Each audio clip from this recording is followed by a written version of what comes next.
कलाम मुक़द्दस में से नए नामे में इब्रानियों का ख़त, इसका 12वां बाब और दूसरी आयत आपके लिए पढ़ रहा हूँ। इब्रानियों का ख़त 12वां बाब और दूसरी आयत इस तरह है, लिखा है, और ईमान के बानी और कामिल करने वाले यीशु को तकते रहें, जिसने उस खुशी के लिए जो उसकी नज़रों के सामने थी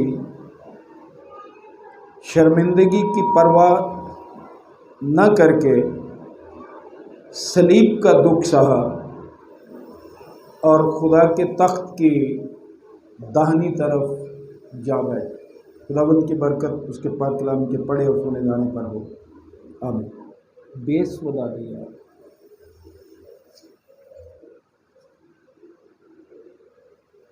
आइए एक दफ़ा फिर अपने सरों को खुदावंद के हुजूर झुकाएं, दुआ मांगें। खुदावंद खुदा कादिर मुत्तक़ी आसमानी बाप, यीशु मसीह के अजीम और कादिर नाम में तेरा अपना खादिम, तेरे लोग अपनी तमाम कमज़ोरियों का इकरार करके आते हैं और मिन्नत करते हैं कि तू पाकू की रहनुमाई अता कर, अपने अपना खादिम की कमज़ोरियाँ मुआफ़ कर, गुनाह बख्श दे, अपने पाक कलाम का इरफान अता कर। मेरा इल्म अकल दोनों नाक़िस है, तेरे पाकू की रहनुमाई चाहता हूँ। बख्श खुदावंद कि हम ना महज सुनने या सुनाने वाले बल्कि इस पर अमल करने वाले बने, यीशु मसीह के नाम में आमीन। बेसुदा दे वाली पाने कट कर टांटा जड़िए न दो तंग करे। इससे पेशतर के मैं आज का पैगाम शुरू करूँ, मुक़द्दस मरकज़ की इंजील उसका 15वां बाब 16वीं आयत से 20वीं आयत तक आपके लिए पढ़ना चाहता हूँ। मुक़द्दस मरकज़ की मार्फत हमारे खुदावंद की इंजील उसका 15वां बाब और 16वीं आयत से 20वीं आयत तक सुनिए क्या लिखा। मुक़द्दस मरकज़ की इंजील 15वां बाब 16वीं आयत से लिखे, और सिपाही उसको उस सहन में ले गए जो प्रेतोरियन कहलाता है, और सारी पलटन को बुला लाए, और उन्होंने उसे अर्गवानी चोगा पहनाया और कांटों का ताज बनाकर उसके सर पर रखा, और उसे सलाम करने लगे कि ऐ यहूदियों के बादशाह आदाब। और वो उसके सर पर सरकंडा मारते और उस पर थूकते और घुटने टेक टेक कर उसे सिजदा करते रहे, और जब उसे ठट्ठों में उड़ा चुके तो उस पर से अर्गवानी चोगा उतार कर उसी के कपड़े उसे पहनाए, फिर उसे मसलूब करने को बाहर ले गए। हमने पुराने अहदनामे में यूशाया नबी की मार्फत खुदावंद यीशु मसीह के दुखों के बारे पढ़ा। 53वां बाब, एक बात भी उस पूरे बाब में वो नहीं है जिससे कोई साबित कर सके कि जितने दुख खुदावंद ने उठाए हैं उनमें किसी एक दुख का भी वो हकदार था। कोई गुनाह नहीं, गुनाह से पाक जिंदगी है। खुदा का बेऐब बर्रा है। ये जो कुछ उसके साथ हुआ मुकद्दस मरकुस की इंजील में भी आपने देखा कि क्या हुआ। फिर योशाया नबी की पेशीन गोइयाँ जो थी, दूसरी आयत में लिखे, ना उसकी कोई शक्ल सूरत है ना खूबसूरती, और जब हम उस पर निगाह करें तो कुछ हुस्न जमाल नहीं कि हम उसके मुश्ताक। क्या हुस्न जमाल आपको नजर आता है? ये दुनिया जो हुस्न जमाल की दिलदादा है, मसीह यस्सु में हुस्न जमाल दुनिया को क्यों नहीं नजर आता? इसलिए कि वो देखते हैं कि एक शख्स बड़ा बेबस है, सलीब पर लटका हुआ है, मुंह पे थूका गया है, कोड़े मारे गए हैं, पानी मांगता है तो सिरका पेश किया जाता है, अदालतों में घसीटा जाता है। इसको कबूल करके क्या करें? लेकिन अगर कोई गज़लो गज़लात की किताब पढ़ ले तो फिर उसको उसका हुस्न नजर आता। और इससे भी बढ़कर ये कि जब कोई उसे अपना शख्सी निजात दहंदा कबूल कर ले, उसे अपना खुदावंद मान ले, फिर उसे पता चलता है कि उसमें क्या हुस्न जमाल है। ना तो उसने कोई जंग की जिस तरह दुनिया के लोग करते रहे।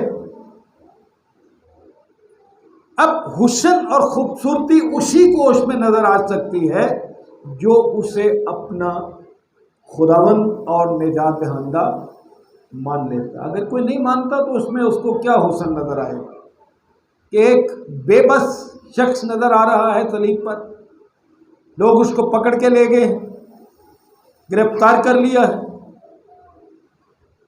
उसके मुंह पे थूका जा रहा है। इससे ज्यादा मज़े का क्या उड़ेगा?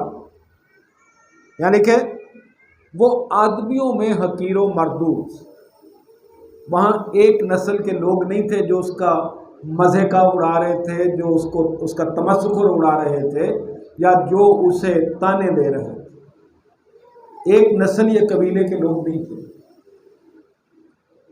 मैं यकीन जानिए, जब मैं ये सोच रहा था कि मुझे कोई चूड़ा कह दे तो मैं जनाब आपे से बाहर हो जाता हूँ कि जी इसने मुझे कहा क्यों। कभी मेरी निगाह अपने मसीह पर नहीं गई। मुझे तो शायद अपने मेरे करतूतों से कोई कह दे, तो मसीह ने क्या किया है कि उसका इस तरह से दुख उसे उठाना पड़ा, या इस तरह से उसे हकीरो मरदूद गिना जाए। मर्दे गमनाक और रंज का आशना था, लोग उससे गोया रूप पोश थे और उसकी तहकीर की गई। हमने उसकी कुछ कदर ना जानी। आज भी दुनिया उसकी कदर नहीं करती, हालांकि वही दुनिया का निजात दहंदा है। कलाम मुकद्दस कहता है कि आसमान के नीचे, आसमान को उसके नाम के अलावा कोई दूसरा नाम बख्शा नहीं गया जिसके नाम से दुनिया निजात पा सके। फिर भी दुनिया उसकी कदर नहीं करती। चलिए, उसके दुखों का तो जिक्र इतना लंबा है, आगे चौथी आयत में लिखा, तो भी उसने हमारी मुशक्कतें उठा दी। मैंने बात की थी कि कोई एक भी ऐसी बात मुझे बता दे जिसका वो हकदार हो, थप्पड़ खाने का, मुंह पे थूके जाने का, कोड़े खाने का, कैद होने का, पेशियां, वो क्या वो कसूरवार? मेरी खातर, आपकी खातर, हम निकम्मों और घिनौनों की खातर जो आज मानते ही नहीं है कि हम गुनहगार हैं, हमारी खातर ये सारा कुछ उसे बर्दाश्त करना पड़ा। हमारी खताओं के सबब घायल किया गया, हमारी बदकिरदारी के बायस कुचला गया, हमारी ही सलामती के लिए उस पर सियासत हुई ताकि उसके मार खाने से हम शिफा पाएं। जिस्मानी शिफा हो या रूहानी तौर से नजात की बात है। हम में से हर एक अपनी राह को फिरा, आज भी हम फिर रहे हैं अपनी अपनी राहें, पर खुदावंद ने हम सब के बदकिरदारी उस पर लाद दी। 10वीं आयत अगर देखें तो वहां लिखा, खुदावंद को पसंद आया कि उसे कुचले, उसने उसे गमगीन किया। जब उसकी जान गुनाह की कुर्बानी के लिए गुजरानी जाएगी तो वो अपनी नस्ल को देखेगा। आज हम जो ईमानदार हैं, जो उसके कहलाते हैं, ये उसकी कुर्बानी के सबब से। जो शक्ल यहां उसकी बताई गई है, हकीर, मरदूद, मर्दे गमनाक, रंज का आशना, कुछ हुस्न जमाल नहीं है कि हम उस पर नजर करें। लोग उसके लिए कैद क्यों हो गए? लोग उसके लिए आरों से क्यों चीरे गए? लोग उसके लिए आग में क्यों चले गए? लोगों ने अपने खानदान उसके नाम की खातिर कुर्बान कर दी। क्यों? अगर उसमें कोई हुस्न जमाल नहीं था तो तारीख भरी पड़ी है मसीही शहीदों के नामों से। क्यों उन्होंने ऐसा किया? इसलिए मैंने आपको बताया कि जो उसे अपना खुदावंद मानता है उसे उसमें खूबसूरती नजर आती है, कि इसके अलावा तो कुछ है ही नहीं, और कहीं जाके क्या करेगा इंसान। भारत, उसके दुखों की तफसील मैं अगर अपनी ज़ुबान में कहूँ तो इंसानी ज़ुबान के बस की बात नहीं है कि उसके दुखों की तफसील बयान की जा सके। हम सबकी खातिर, हमारी खातिर उसे ये सारा कुछ बर्दाश्त करना पड़ा। और कलाम मुकद्दस देखा जाए तो मसीह यीशु की ज़िंदगी शुरू ही से दुखों से भरी थी। अब मैंने आपको बड़ी दफ़ा बताया, मुझे इन दिनों से गरज नहीं है, क्योंकि इस पर बहुत लंबी बहस लोग कर सकते हैं या करते भी हैं कि कौन से दिन थे जब मसीह को मसलूब किया गया था। मुझे इन दिनों से, तारीख से मुझे वास्ता नहीं है। मुझे एक बात से वास्ता है, दिन कोई भी थे, महीने कोई भी थे, लेकिन मेरा खुदावन मेरी खातिर, मेरी कलीसिया की खातिर, तमाम गुनहगारों की खातिर, मेरे खानदान की खातिर ये सारे दुख उठाता। तारीखें कोई भी, क्या फर्क पड़ता है? दुख तो उसने उठाए हैं ना, ये तो हकीकत है कि इससे तो इनकार नहीं किया जाता।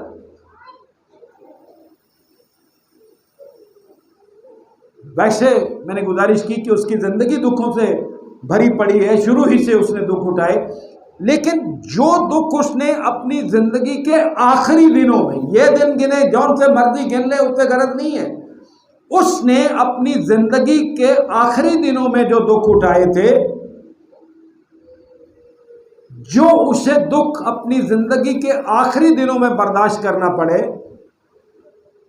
वो बेहद दर्दनाक है। हम उस दर्द का अंदाजा इंसानी सोच नहीं कर सकते। अगर अमली तौर से देखा जाए तो मत्ती रसूल की मार्फत हमारे खुदावंद की इंजील, उसका 26वां बाब और उसकी 38वीं आयत, जब वो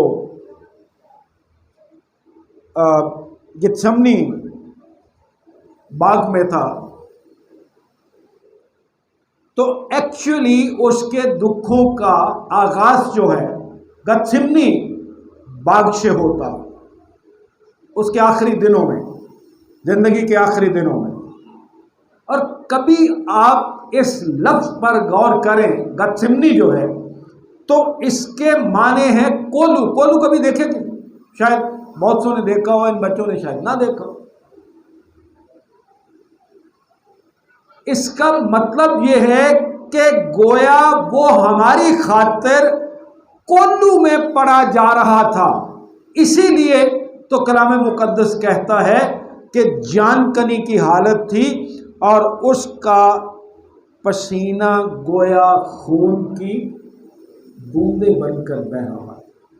कोल्लू में पिसा जाना जो है, गेत्सेमनी बाग का मतलब ही कोल्लू।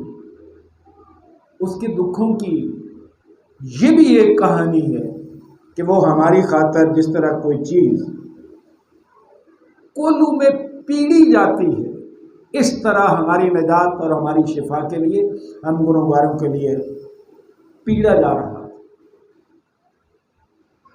फिर चलिए ये दुख भी गया।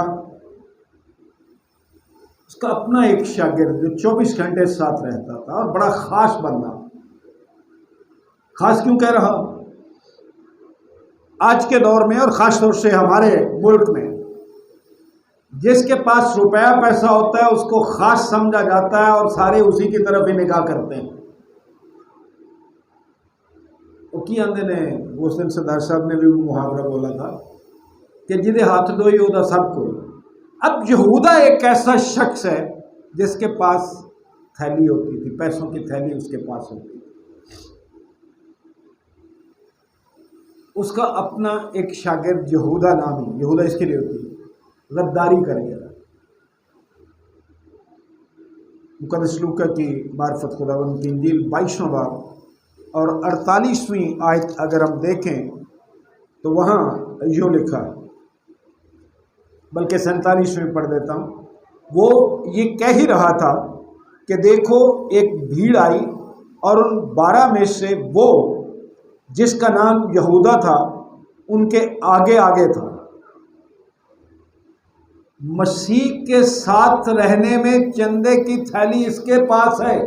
जब मसीह के दुश्मन उसको पकड़ने आए हैं तो चूंकि इसने रिश्वत ली हुई थी, सौदा किया हुआ था, पकड़वाने में भी ये उनके आगे आगे है जो उस भीड़ में उसको पकड़ने के लिए आए। वो यीशु के पास आया कि उसका बोसा ले। देख लो हम यीशु के करीब कितना आते हैं कि उसका मुंह भी चूमे, उसका बोसा भी ले, लेकिन अंदर हमारा किधर होता है? दिल हमारा किधर है? दिल से सौदा किया हुआ, बैठे गिरजे में है, कलाम सुना रहे हैं, कलाम सुन रहे हैं, दुआ कर रहे हैं, लेकिन हालात क्या है हमारे अंदर के? बात तो ये है ना कि अंदर हमारा कैसा। यहूदा यीशु के पास आया, उसके करीब आया, उसके इसलिए करीब आया कि उसका बोसा ले।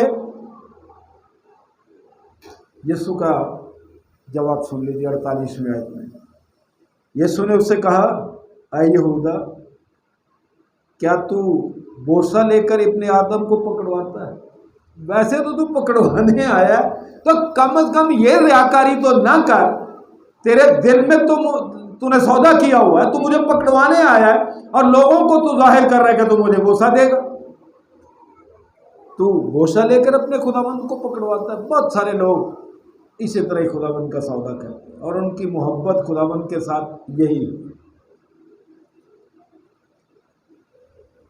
जब कोई शख्स गद्दारी कर जाता है जो अपना कहलाता है एक वक्त में, या ईमानदार,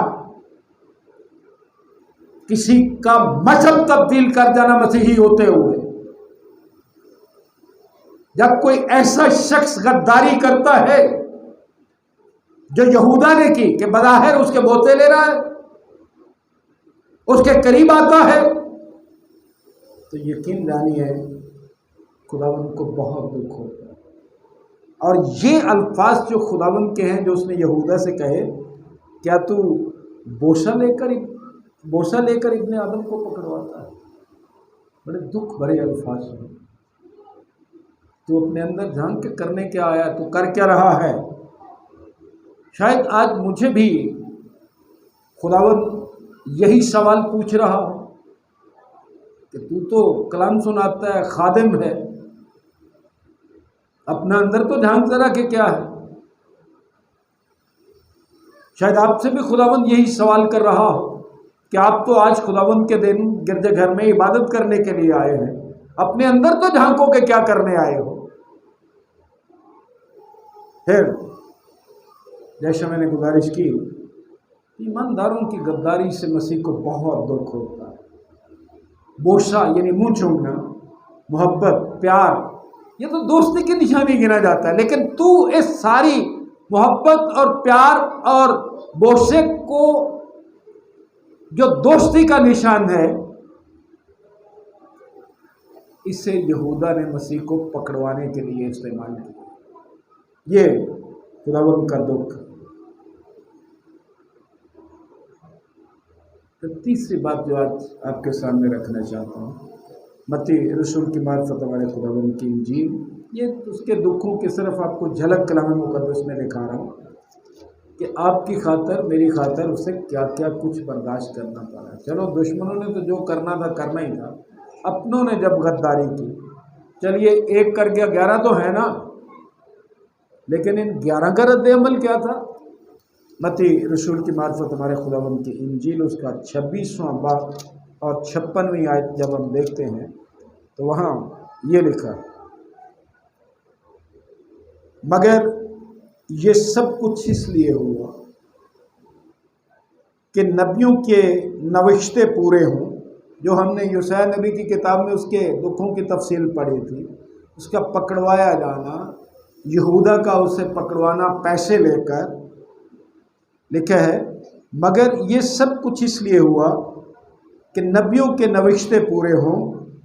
इस पर सब शागिर्द उसे छोड़कर भाग गए। चलो एक तो बच जाता है, एक ने तो गद्दारी कर ली, बाकी ना जाते, सारे शागिर्द छोड़ रहे। इससे ज़्यादा क्या दुख होगा कि इन्होंने अपनी आंखों से देखा कि मैंने बीमारों को ठीक किया है, मैंने मुर्दों को जिंदा किया है, मैंने भूखे लोगों को रोटियां खिलाई हैं, लेकिन आज ये सारे के सारे मुझे छोड़ गए। एक ने मेरा सौदा कर लिया है, बाकी छोड़ के भाग गए। फिर चलिए एक का जिक्र भी हो गया, बाकी 11 का जिक्र भी हो गया, शागिर्दों का फरार और एक शख्स का उसे बोसा लेकर पकड़वाना। सब शागिर्द उसे छोड़कर भाग गए। आज भी मुझे ये कहने में कोई हर्ज नहीं है कि आज भी दुनिया के डर से मसीहियों का मसीह को छोड़ देना मसीह के लिए बड़े दुख की बात है। ये डर से चले गए, डर ही था ना कि इसको पकड़ लिया तो हमें भी पकड़ लेंगे। लेकिन मैंने आपको पहले कहा था कि जिन्हें उसमें खूबसूरती नजर आती है वो जेल जाना पसंद करते हैं, वो जल जाना पसंद करते हैं, वो कत्ल होना उसके नाम पे पसंद करते हैं, लेकिन उसका इनकार कभी नहीं करते। यही मेरे और मेरे खानदान और आपकी और आपके खानदानों की तरबियत होनी चाहिए। जंग चली जाए, कुछ ना रहे, अगर हम ईमान बचा लेते हैं तो इससे बड़ी बात कोई नहीं। कुछ भी हालात क्यों ना हो, कम से कम मसीह का, मैंने आपको बताया था, मेरी अपनी ज़ात के लिए, मेरे ख़ानदान के लिए और आप सब के लिए एक ही दुआ है, खुदावंद जो मर्ज़ी हम पर गुजर जाए, हर रोज़ दिन मुश्किल आएंगे, जो जो उसकी आमद करीब आएगी दिन मुश्किल से मुश्किल होते जाएंगे, लेकिन हमें खुदावंद एक फजल बख्शना, दुख जो हम पर आने हैं, जो मुसीबतें आनी हैं। अभी मेरा ख्याल है 2-4 दिन की बात है, इंडिया में एक मिशनरी को बहुत बुरी तरह कत्ल किया गया है। मुश्किलात तो आएंगी, ये हमारी दुआ नहीं है कि हम पर मुश्किलात ना आए। हमारी दुआ ये होनी चाहिए कि जब हम पर दो कायम मसाइब आए तो खुदावंद हमें कायम रहने का फजल बख्शना, जिस तरह तूने हमारी खातर शर्मिंदगी की परवाह न किए हुए सारा कुछ बर्दाश्त कर लिया, हमें भी ये तौफीक बख्श। क्या इससे बड़ा कोई दुख हो सकता है कि आपके सारे शागिर्दी आपको छोड़ के भाग, एक आपका सौदा कर ले, बाकी भी आपके लिए भाग जाए। अब एक और दुख खुदावंद को पहुंचता है। बड़ा आला शख्स, बड़ा जोश और जज्बे वाला, मसीह को पकड़ने आए, तलवार निकाल ली, एक शख्स का कान उड़ा दिया, सारी कौम की दुश्मनी मोल लेने के लिए खड़ा हो गया, सारी कौम का सामना करने के लिए खड़ा हो गया। लेकिन जब वक्त आया, मत्ती रसूल की मार्फत खुदावंद की इंजील 26वें बाब की 72वीं आयत में हम पढ़ते हैं, पतरस की बात कर रहा हूँ, 72वीं आयत में लिखे, उसने कसम खाकर फिर इनकार किया कि मैं इस आदमी को नहीं जानता। इससे बड़ा दुख क्या हो कि तू तो 3-3.5 साल से साथ है खुदावंद के, सारा कुछ तूने देखा है, और आज वक्त पड़ने पर तू क्या कह रहा है कि मैं इसको जानता ही नहीं। आज मैं गुजारिश कर रहा हूं, खास तौर से मुझे मिशनों में बात जो दुख देती है, 2 चीजों से लोग खुदावंद से गद्दारी करते हैं, एक यहूदा का किरदार वाले और एक पतरस के किरदार वाले। या हमें लालच मार जाता है, तालीम हमारी तब्दील कर देता है, या हम लालच की वजह से अपना ईमान तब्दील करते हैं, वो रुपए पैसे का लालच हो या कहे बीबी का लालच हो। या तो लालच से हम अपना ईमान तब्दील करते हैं, या फिर पतरस की तरह डर से खुदावंद का इनकार करना है। उस वक्त भी इन दोनों का किरदार आज तक हमें यह सिखा रहा है कि अगर खुदावंद के साथ वफादार रहना है, ज़िंदगी का ताज पाना है, अब्दी ज़िंदगी पानी है, खुदावंद की बादशाही में जाना है, तो फिर ना आपकी ज़िंदगी में लालच से मसीह का इनकार आए और ना किसी किस्म के डर और खौफ से। जैसा कलाम मुकद्दस ने कहा कि उनसे ना डरो जो आपके बदन को कत्ल कर सकते हैं, बल्कि उससे डरो जो आपके जान और रूह को, बदन और रूह दोनों को खत्म कर सकता। उससे क्यों नहीं हम डरते? उससे हम नहीं डरते जो सिर्फ हमारी जान को, हमारे बदन को कत्ल कर सकते हैं, उनसे हम डरते हैं। क्या ये खुदावंद के लिए दुख की बात नहीं है कि कादर खुदावंद मैं हूं और तुम इंसानों से डर रहे हो, मेरा इनकार कर रहे हो? अजीज भाई और अजीज बहन, यीशु मसीह के सलीब दिए जाने के दिन भी आए, फिर उसके जी उठने की खुशी भी होगी। आज मैंने सिर्फ गुजारिश ये की, ये चंद झलकियाँ उसके दुखों की आपके सामने रखी हैं। इस ईमान और इस दुआ के साथ अपने लिए, अपने ख़ानदानों के लिए दुआ कीजिए कि ना इस दुनिया का रुपया पैसा, ना इस दुनिया का कोई लालच और ना इस दुनिया का कोई डर और खौफ आपको यीशु मसीह की मोहब्बत से जुदा करे। क्योंकि ईमानदारों की गद्दारी और ईमानदारों का उसको छोड़ देना उसके लिए बहुत दुख का बायस बनता है। उन्होंने तो एक दिन उसे दुख दिया, आप तो सारी उम्र जब गुनाह नहीं छोड़ते, उसका इनकार करते हो, लालच करते हो, झूठ, गाली गलौज जो भी हम करते हैं, हम तो हर रोज़ किसी को दुख देते हैं। और बुरा हम उनको कहते हैं जिन्होंने एक दिन उसे मसलूब किया था। यशायाह नबी की किताब की एक आयत पढ़ के मैं सिर्फ आपके आज का पैगाम ख़त्म कर रहा हूँ कि जितने भी दुख उसने उठाए, जितने भी दुख उठाए, अगर एक लाइन में या एक जुमले में कहे जाएं, सुनिए क्या लिखा। यशायाह नबी की किताब उसका 52वां बाब 14वीं आयत पढ़ रहा हूँ। एक जुमले में उसके दुख इस तरह से बयान की गए, लिखे,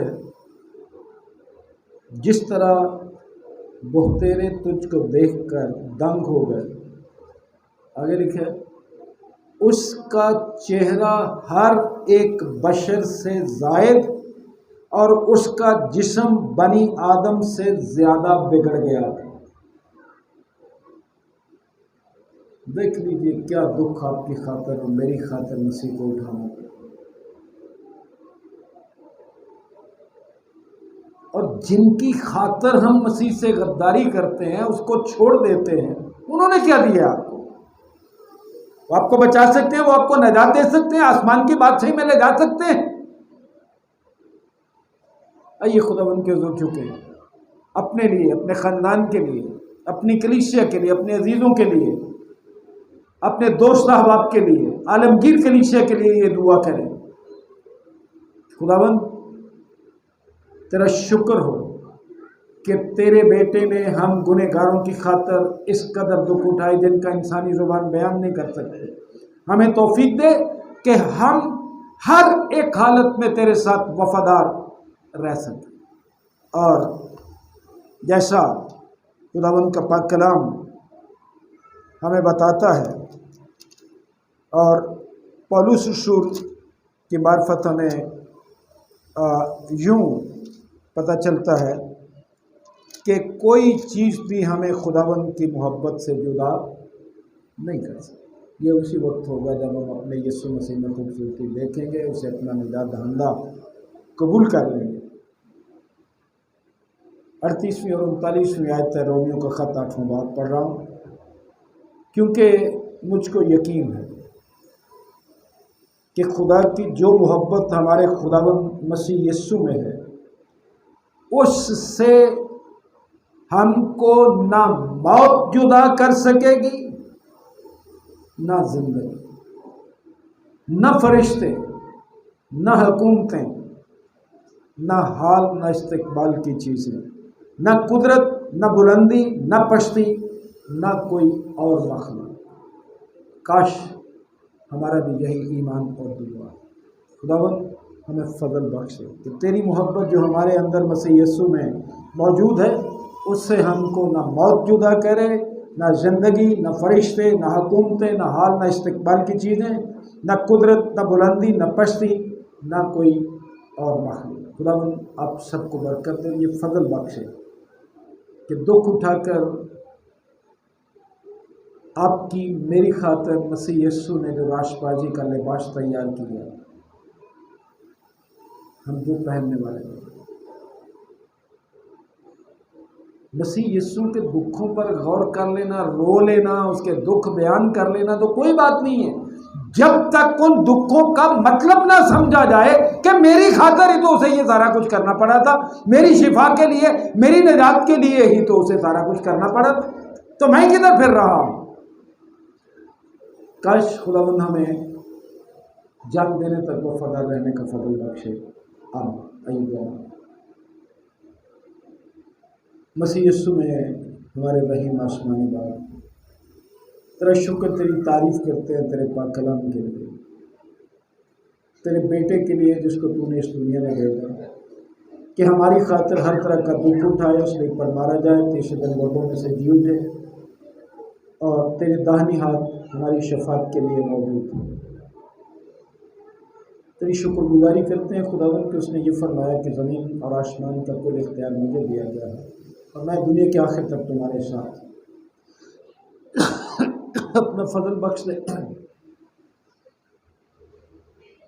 कि तूने जब इंसान की नजात के लिए उसी पर मोहर की है, तो हमें वो खूबसूरती जो निजात दहिंदा होने के बायस उसमें है वो नजर आए, ताकि हम महज उसे मर्द गमनाक न समझे, मारा कूटा न समझे, कि अपना निजात दहिंदा कबूल करें और उसकी मोहब्बत से हमें कोई चीज़, न दुख, न तकलीफ, न नंगापन, न तलवार, न हाल, न इस्तकबाल की चीज़ें, न फरिश्ते, न हुकूमतें, कोई चीज़ हमें यीशु मसीह की मोहब्बत से जुदा न करे। हमें और हमारे ख़ानदानों को तौफीक अता करे। हम ना तो लालच में, ना खौफ में खुदावंद तेरा इनकार करें, बल्कि हर रोज़ तुझ में बढ़े, तरक्की करें। हमारा ईमान ऐसा मजबूत हो कि जान चली जाए लेकिन कभी तेरा इनकार न करें, जान देने तक तेरे वफादार रहें। पूरी दुनिया के ईमानदार जहाँ कहीं भी बसते उन सब की हिफाजत करें, ख़ासतौर से वो ईमानदार जो तेरे नाम की खातिर दुख, कैद, मुसीबत और जुल्म सह रहे हैं, उन सब पर और उनके ख़ानदानों पर तेरी बरकत हो और हमें भी उनके वसीले से दिलेरी मिले कि जब कभी हम पर आजमाइश आए तो हम ईमान में कायम और मजबूत पाए। मसीह यीशु के नाम से मांगते हैं।